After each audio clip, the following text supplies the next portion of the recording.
Hi, I'm Hugh.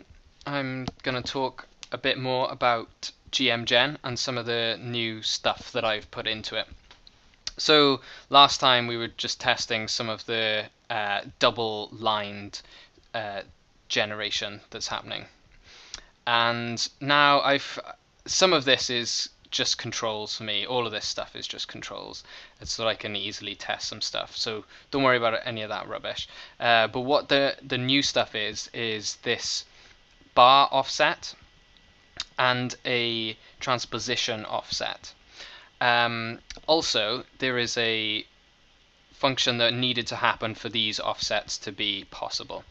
So the main thing that I did before all this to set up the foundation was, last time, each one of these rhythms and each one of these melodies, so these two are linked and these two are linked, each one of these generated their own memory, their own rhythmic memory. So this one generated gen rhythm 2 and stored it into a memory, and this generated gen rhythm 3 and stored it into a memory.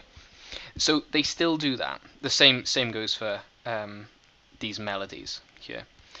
They still do this, but now each one of these can play from any one of the memories. So all of this stuff is this number box here is deciding which of the memories they're going to play from.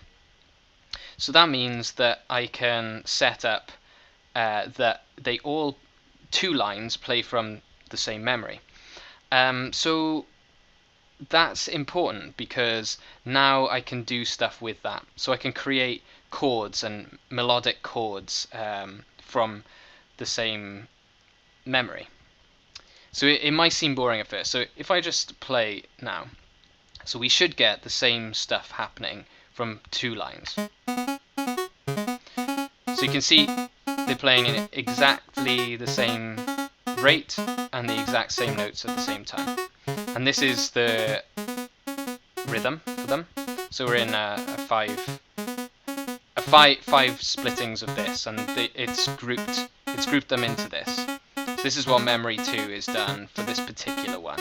I can flick through those as well, those different memories, which is this lot. So we got a different one there, but they're both drawing from the same one, both drawing from the same one again, and then the interesting one that we were at the start. It goes the same for the melodies.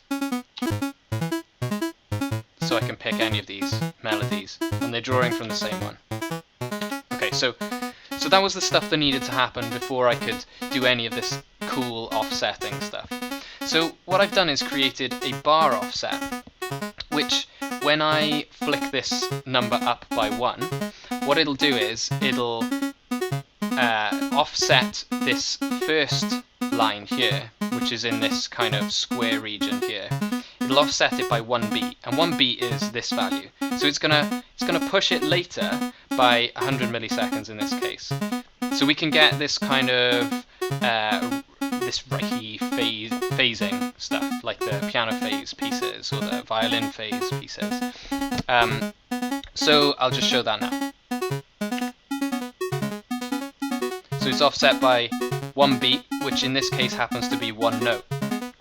That's very like the piano phases. Again. Again. So we're 3 beats phased now. 4 beats phased. And the final possible 5 beats phased. So in fact now it's just 1 behind. Okay, so let's go back. So we're now 0, and the same is possible for this line. Creates the same stuff. And that's not important in this particular circumstance, but when if there were 3 lines and they were all drawing from the same memory, it would be useful, because then you could get a bunch of different offsets happening at the same time. Okay, so the other way I've offset this is by partials of a single beat. So this number here, this 100, I can offset it by a partial of that. So this slider is for that. At the top is 1 full beat, and at the bottom is no beat, no offset at all. So I can create this kind of echoey effect.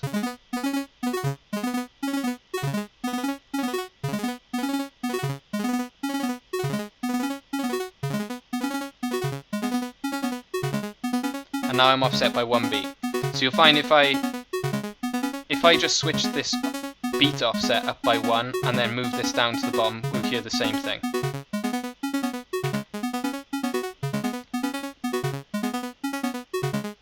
I can gradiate this as well.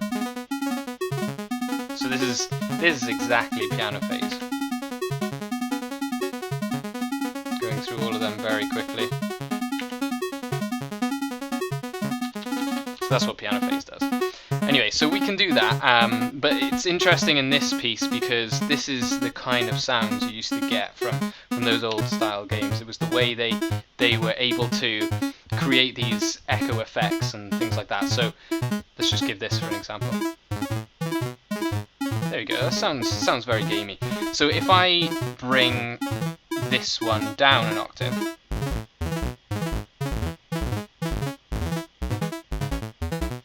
and move it to the halfway. There we go, we get this kind of arpeggiation happening now by offsetting it in that way. And if we had 3 of those happening, it would be an arpeggio and it would work. But this is not well, it is an arpeggio. It's a flick of an octave there happening.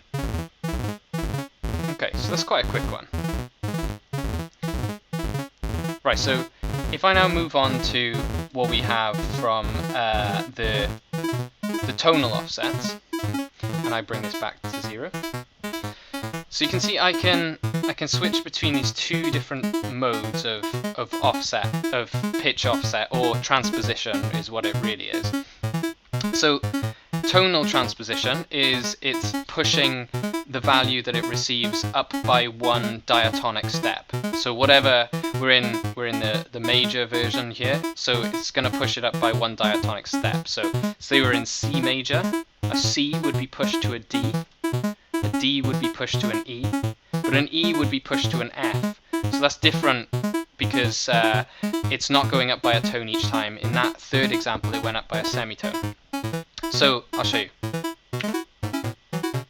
So we can create these tonal parallel chords that are drawing from the same key. And we start to get some nice ones when we offset it by a little bit more. Now, 4ths. So, all 4ths happening there. Same can happen on the other line as well. And we also have these other type of offset, a real offset, which is literally just offset by semitones. So we'll get a semitone. Oh, that sounds super gamey. Remembering that Mario dungeon, the 4s of each of the worlds. Very much like that. Okay, up by 2. Not a lot of these are that characteristically different, but some of them are. And coupled with some of the other offsetting kind of mechanics, you can create some quite interesting stuff there. So if I move this up to the really usable one, here it comes.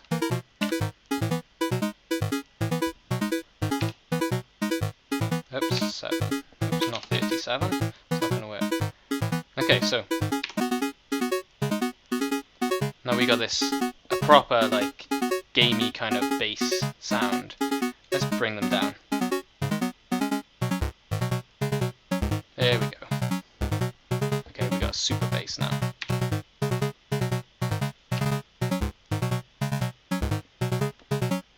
So you can offset them like that.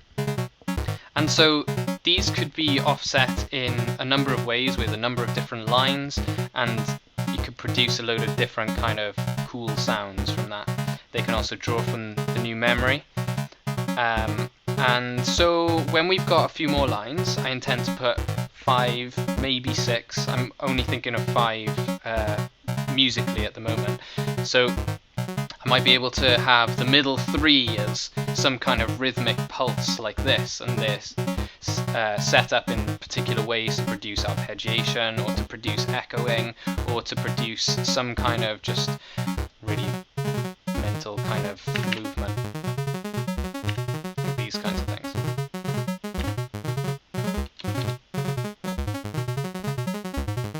Something like that. But then, so if I had the 3 middle ones producing this rhythmic character, then on the bottom I could have a really fat bass, and on the top some melody line that is appropriate for the key we're in.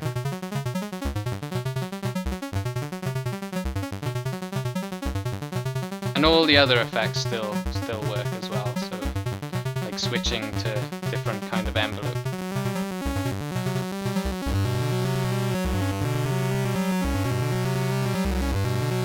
But there has to be some care taken with the coupling of these effects.